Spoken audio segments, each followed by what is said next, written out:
आज हम एक कॉलेज में हैं और हमारे साथ बहुत सारे युवा यहाँ पर मौजूद हैं जो आज अपने मन की बात करने वाले हैं सुदर्शन न्यूज के साथ, चुनावी डंका के साथ। देख सकते हैं आप एक क्लासरूम में आज हम मौजूद हैं और कहीं ना कहीं हम ये दिखाने का प्रयास करेंगे कि आखिर में जो युवा है वो कैसा बेहतर कल चाहता है, क्या इनके मन में सपने हैं, ये कैसा भारत और कैसा छत्तीसगढ़ चाहते हैं। कुछ युवाओं से जुड़ने का प्रयास करते हैं बिना देरी किए। नाम क्या है आपका? सर सृजन अग्रवाल। बैठे रहिए। सृजन, ये बताइए कैसा बेहतर राज्य आप लोग चाह रहे हैं, क्योंकि चुनावी मौसम में किस तरह की मन में अपेक्षाएं हैं? मेरी अपेक्षा तो मतलब पॉलिटिक्स में मुझे उतना नॉलेज है नहीं पार्टी वगैरह के बारे में, पर जो मुझे प्रॉब्लम लगती है यहाँ पे तो बहुत सारी चीज़ों में, जैसे कि ट्रैफिक पुलिस का प्रॉब्लम लगता है कि छोटी मोटी चीज़ के लिए जो पकड़ते रहते हैं, उस सब चीज़ से मुझे एक्सपेक्टेशन है कि अगले चुनाव में कुछ अच्छा होगा। चलिए आप बताइए, क्या नाम आपका? मेरा नाम सौरभ शर्मा है। सौरभ, ये बताइए जैसा मैंने इनको ने पूछा कि लगातार यहाँ पे मुद्दे काफी ज्यादा है, नक्सलवाद एक नासूर है छत्तीसगढ़ के लिए, कैसी सरकार आप चाहते हो, क्या बेहतर होना चाहिए राज्य के लिए? हम लोग अभी तक जितने देख रहे हैं हर दिन कुछ ना कुछ दिखने को मिलता है कि नक्सलवादियों ने कि हमारे जवानों को मारा। ये देख के बहुत दुख होता है कि कड़े से कड़ा कदम उठाना चाहिए कि कुछ ऐसा करें कि जैसे पंजाब में नक्सलवादी को जिस तरह हटाया गया उसी प्रकार हमारे छत्तीसगढ़ में भी नक्सलवादियों को जल्द से जल्द खत्म करें, क्योंकि हम अपने देश के जवानों को मरते हुए देखते नहीं चाहते। ये बताइए जिस तरह से चुनावी मौसम है, चुनावी साल में मन में बहुत सारे सपने होते हैं, आप एक युवा हो, क्या क्या सपने मन में है राज्य को लेकर, देश को लेकर के? जी, जैसे कि सबको मोबाइल के तौर पे बांटा गया, जो इतना अच्छा काम किया उसी प्रकार हर युवाओं के लिए कुछ ना कुछ ऐसा कार्य करें सरकार, जिससे हम युवाओं को प्रोत्साहन मिले और हम आगे और अच्छा काम कर सकें। बिल्कुल, स्मार्टफोन बांटना जरूरी, लेकिन कहीं ना कहीं स्किल डेवलपमेंट और रोजगार एक बुनियादी जरूरत है ऐसे युवाओं के लिए। कुछ हमारे साथ गर्ल्स हैं, उनसे बात करेंगे। क्या नाम आपका? वंशिका पांडे। ऐसा ये बताइए, जिस तरह से आप एक लड़की भी हैं, सुरक्षा एक अहम मसला होता है लड़कियों के लिए खास तौर पे, और एक बेटी जो है बहुत सारे सपने पालती है, अंतरिक्ष में उड़ने के भी सपने पालती है। चूंकि चुनावी साल है, क्या सपने आपके हैं? सर हम लोग जैसे कि अभी कई नेट पे ऐप्स हैं जो लड़कियों की सेफ्टी के लिए है, वो अच्छे हैं और लड़कियों को मतलब बहुत कॉन्फिडेंस होना चाहिए खुद पे कि वो सारी प्रॉब्लम से निपट सकती हैं। चलिए, खैर पत्रकारिता के साथ जरूर हैं, लेकिन कहीं ना कहीं युवा है तो बहुत सारी बात नहीं कह सकते मन से। आप बताइए, क्या नाम आपका? अदिति अग्रवाल। अदिति, ये बताओ क्या मन में सपने हैं आपके? जिस तरह चुनावी साल है तो बहुत सारी अपेक्षाएं भी रहती हैं, क्या लगता है क्या क्या घोषणा पत्र में आपके शामिल होना चाहिए पूरे राजनीतिक पार्टियों के, और आपको क्या चाहिए? मुझे चाहिए कि जो रिजर्वेशन है अभी यहाँ पे वो थोड़ा कम हो, जिससे जो युवाएं हैं उनको सहायता होगी, और जो ट्रैफिक रूल्स है उनमें सुधार आना चाहिए, नक्सलवाद पर बात होनी चाहिए, और लोगों की जो परेशानियां हैं जो सरकार तक नहीं पहुंच पाती है, तो सरकार को ऐसी चीज़ें मतलब लानी चाहिए जिससे लोगों की बात उन तक पहुंच सके। बिल्कुल, एक युवा जो है बेहतर कल चाहता है, इसीलिए कहीं ना कहीं बेहतर सुझाव देता है। मैं ट्रांसपेरेंसी की बात करूं, नक्सलवाद खत्म करने की बात करूं, ये युवा चाहते हैं। बहुत तामझाम वाले सपने इनके नहीं है, ये चाहते हैं कि बेहतर कल के लिए बुनियादी जरूरतें इनको मिले। कुछ और युवा हैं, आपका क्या नाम है? अभिषेक लूटे। अच्छा अभिषेक, ये बताइए जिस तरह से चुनावी साल है, एक वोटर के तौर पर अगर आप मतदान केंद्र तक जाओगे तो क्या सपने लेकर जाओगे आप, कैसी सरकार आपको चाहिए? अभी तो मैं फिलहाल अभी 18 साल का जस्ट हुआ हूँ, तो मेरी अभी वोटर आईडी नहीं बनी है, लेकिन अगर मेरे वोटर आईडी बन जाती है तो मैं चाहता हूं कि भाजपा जरूर लाए। क्यों भाजपा लगता है? यहाँ पे 15 साल से रमन सिंह की सरकार भी है और कांग्रेस भी मुख्य विपक्षी पार्टी के तौर पर है, तो क्यों ऐसा लगता है कि बीजेपी ही आए? क्योंकि वो काफ़ी अच्छा काम कर रही है, जैसे कि भिलाई क्षेत्र में काफ़ी अच्छा काम हुआ है, और जो नक्सलवादी है मेरे ख्याल से वो बहुत ज़्यादा मुद्दा है, तो मेरे को ऐसा लग रहा है कि हाँ वो कर सकती है कुछ अच्छा। आप बताओ, आप कैसे आज जैसे ये चाह रहे हैं कि नक्सलवाद खत्म होना चाहिए, बीजेपी गवर्नमेंट आना चाहिए, हम पार्टियों की बात नहीं करेंगे, कैसी सरकार चाहिए जो सरकार किसी भी दल के हो, लेकिन क्या क्या करे वो? सर इसमें तो अभी नरेंद्र मोदी जी ने नया नया अभी टेक्निकी निकाले हैं उसके हिसाब से ठीक है, जो अभी सिस्टम जो बनाया अभी अच्छे सिस्टम बनाए हैं सरकार ने, तो मेरे ख्याल से भाजपा ही फिर से आना चाहिए। ये बताइए, स्मार्टफोन भी बांटा गया है यहाँ पे, क्या लगता है कितना फायदा इससे आप लोगों को मिला युवाओं को? स्मार्टफोन में तो अभी उसमें जो ऐप्स आया है, जैसे नरेंद्र मोदी जी का उसमें ऐड दिया है, ऐप्स आया है एक को, रमन सिंह का भी आया है, तो उसमें बहुत सारी ऐसे न्यूज़ें आती हैं, खबरें आती हैं, जो जिसके पास घर में टीवी नहीं रहता, तो मोबाइल के जरिए सबको पता चल जाता है, नेट के जरिए पता चल जाता है कि इसमें क्या हो रहा है क्या नहीं हो रहा है, पूरा सिस्टम उसमें आ जाता है। तो एक हिसाब से अच्छे ही किए जो मोबाइल फ़ोन सबको स्मार्टफोन दिए गए हैं। बिल्कुल अपडेट किया गया है लोगों को, ऐसा कहना है कुछ युवाओं का। आपका क्या नाम है? उमेश्वर जोशी।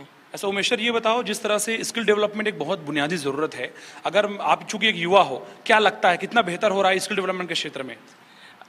सरकार ने बहुत अच्छा काम किया है, लेकिन क्या है कि अभी नक्सली जो लोग हैं वो बढ़ते जा रहे हैं। अभी देखो कवर्धा एक ऐसा क्षेत्र है जहाँ नक्सली की कोई खबर नहीं थी, लेकिन उसकी आज आए दिन मार काट वहाँ भी ये हो रही है। ये बहुत सरकार की लचीलापन है। अगर सरकारी में अगर नीचे जो स्थिरता आ जाती है तो फिर वो जो नक्सलीवाद है वो बढ़ता जाता है। इसलिए सरकार में परिवर्तन होना चाहिए, तो फिर उसकी गतिविधि बढ़ती रहती है।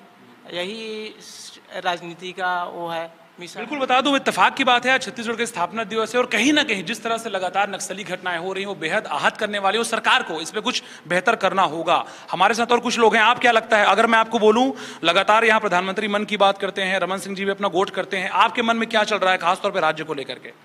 पहले तो सरकार को ऐसे जगह पे देखना चाहिए जहाँ पे मतलब डेवलप नहीं हुआ है, और सबसे पहले तो शिक्षा पे ध्यान देना चाहिए और ऐसे जगह पे ध्यान दें जहाँ पे नक्सली की आतंकी ज़्यादा है, और उस क्षेत्र को प्रोटेक्ट करने के लिए बहुत सारे नियम वगैरह हैं तो उनको पूर्ण रूप से फॉलो करना चाहिए। ये बताइए, जिस तरह से छत्तीसगढ़ जो है एक तरह से गांवों का राज्य भी है, सड़क, शिक्षा, स्वास्थ्य, ये बुनियादी जरूरतें रहती है, क्या लगता है गाँव में कितना डेवलपमेंट लगता है आप लोगों को?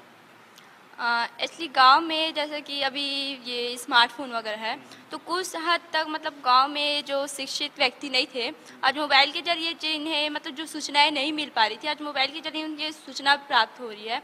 पर ऐसे गांव को भी ना मतलब क्षेत्र में लेना चाहिए जहाँ पे एजुकेशन या फिर ये सब चीज़ की नाम नहीं है, जहाँ पे हम लोग एजुकेशन डाल सके जिसके कारण से गांव का भी विकास हो सके, जिसके साथ में हमारा जो राज्य है छत्तीसगढ़ उसका भी विकास होगा। बिल्कुल, लोग ये मानते हैं कि गांवों में बेहतर कल के लिए बहुत बड़ी एक तरह से क्रांति आई, खासतौर पर IT सेक्टर में। कुछ और युवा है, क्या नाम आपका? विक्रांत कुमार। ऐसा विक्रांत, ये बताओ क्या लगता है, आप एक छात्र हो, छात्रों के लिए अच्छे दिन आए हैं क्या? नहीं, उतना अच्छा नहीं आया अभी तो। क्यों नहीं आया अच्छे दिन? क्योंकि नेता सही नहीं है अभी, थोड़ा जो जिस टाइप का होना चाहिए वो नहीं है। कैसा नेता चाहिए? जो कि चुनाव में आप नेता चुनने जाओगे, अपना प्रतिनिधि चुनने जाओगे, किस तरह का नेता चाहिए? किस तरह का आपको आपका एक लीड करने वाला नेता चाहिए? जो निस्वार्थ सेवा करने वाला हो और जो देश का अच्छा काम कर सके। बिल्कुल, जो युवा है वो ये चाहता है कि उनके लिए किसी भी दल का नेता हो, लेकिन उनका नेता बहुत अच्छा होना चाहिए। एक और युवा है, बात करना चाह रहे हैं, क्या नाम? जी, लोमस साहू नाम है। ऐसा ये बताओ, जिस तरह से अगर मैं आपको बोलूं कि क्या आप लोगों के लिए अच्छे दिन आए हैं, एक राज्यवासी होने के नाते, एक युवा होने के नाते, क्या लगता है अच्छे दिन आए हैं क्या? जी सर, जो नया सरकार आने वाले हैं उनसे मेरी अभिलाषा ये है कि जो बेरोजगारी है वो खत्म हो। बेरोजगारी के कारण ही नक्सलवाद बढ़ा है। जो जवान है हमारे देश के, जो भी युवा, उन बेरोजगारी के कारण उनके सोच में अलग आ जाता है और वही जुड़ जाते हैं नक्सलवाद से। तो वही अभिलाषा है कि आने वाले सरकार से कि वो रोजगार दिलाएं। जैसे आप माननीय भिलाई क्षेत्र है, वहाँ बहुत बेरोजगार युवा हैं। ये लेकिन बीहड़ इलाकों में, जैसा आपने कहा, एक बेरोजगारी बड़ी समस्या है, लेकिन जो बुनियादी जरूरतें हैं, सड़क, शिक्षा, स्वास्थ्य, वो भी बेहतर कल की बात लगातार करते हैं जो वहाँ के ग्रामीण हैं। क्या लगता है कितना डेवलपमेंट खास तौर पे बीहड़ इलाकों में होने की आवश्यकता है? अभी बहुत ज़्यादा है सर। जो अपने गांव इलाके हैं वहाँ सड़क भी नहीं है, वहाँ अस्पताल की सुविधा बहुत कम होती है, तो बहुत डेवलपमेंट की ज़रूरत है खासकर गाँव तरफ। बिल्कुल, मैं आपको बता दूं, राजनीतिक दल जो हैं इन्हीं युवाओं को लगातार टारगेट करते हैं। वो चाहते हैं कि इनका वोट जो है उनको मिले और कहीं ना कहीं ऐसे करके वो विधानसभा तक पहुंचे, विधायक बनके, मंत्री बनके, सरकार बनके। कुछ और युवा हैं और कुछ गर्ल्स हैं, उनसे बात करूंगा। क्या नाम आपका? अदिति। अदिति, ये बताओ, जिस तरह से लगातार मैनिफेस्टो यहाँ पे जारी किया जाता है लगातार पार्टियों के द्वारा, अगर मैं बात करूं आपको क्या चाहिए, मन की बात करने की बात करूं, क्या लगता है कैसा डेवलपमेंट चाहिए आप लोगों को? सर, सबसे पहले तो एजुकेशन पे ज़्यादा ध्यान देना चाहिए कि, और जैसे कि अपना एजुकेशन हो गया, फिर हेल्थ हो गया, तो कभी कभी किसी को अच्छी से हेल्थ भी प्रोवाइड नहीं होती है हॉस्पिटल्स में, तो उस पर भी ध्यान दिया जाए। और जैसे कि अभी भी सड़क बन रही है तो वो भी बस ऐसी ही बन जा रही है जो कि थोड़े दिन में ही ख़राब हो जा रही है, तो उस पर भी ध्यान देनी चाहिए वो लोग को। ये बताइए, हम बहुत लोगों से बात कर रहे हैं, हमने देखा कि करप्शन एक बड़ा मसला है। जैसा आपने भी कहा, सड़कें बनती हैं लेकिन उखड़ जा रही हैं। क्या लगता है कितना बड़ा नासूर लगता है करप्शन खास तौर पे? सर, तो सब जगह होती है ना, तो वो उन पे अपने आप को चेंजेस करने की ज़रूरत है, ताकि हम जब वोट दें तो इतना सोचना ना पड़े कि ये करप्शन करे तो किसे वोट करे। आप बताओ, आपके लिए कौन सी सरकार बेस्ट है? अगर मैं बात करूं, ऑप्शन रखूं आपके सामने, कांग्रेस, बीजेपी, क्या लगता है कौन बेहतर करेगा? मेरे लिए बीजेपी ज़्यादा बेहतर करेगा। महिलाओं की सुरक्षा पे और ज़्यादा ध्यान देना चाहिए, लेकिन फिर भी जो विकास हुआ है उसके हिसाब से रमन सरकार को ही मतलब वो होना चाहिए। क्या विकास हुआ है, क्या लगता है? आप एक लड़की हैं, आप जब घर से निकलती हैं, क्या मन में सपने लेके चलता है कि ऐसा लगता है कि सरकार ने बेहतर किया है? मतलब जिस तरीके से युवाओं को रोजगार मतलब मिल रहा है पहले से ज़्यादा, और महिलाओं की सुरक्षा पे और ज़्यादा ध्यान देना चाहिए जितना नहीं दिया जाता है, तो मेरे बिल्कुल जो युवा है वो ये मानता है कि बेहतर कल के लिए बेहतर कुछ होना चाहिए। आप बताइए, आप क्या चाहते हो? जिस तरह से लगातार डेवलपमेंट की बात यहाँ पर की जाती है, रूपरेखा बनाने की अगर बात हो, आप क्या सजेशन दोगे आने वाली पार्टियों के आप लोगों को बेहतर करने के लिए?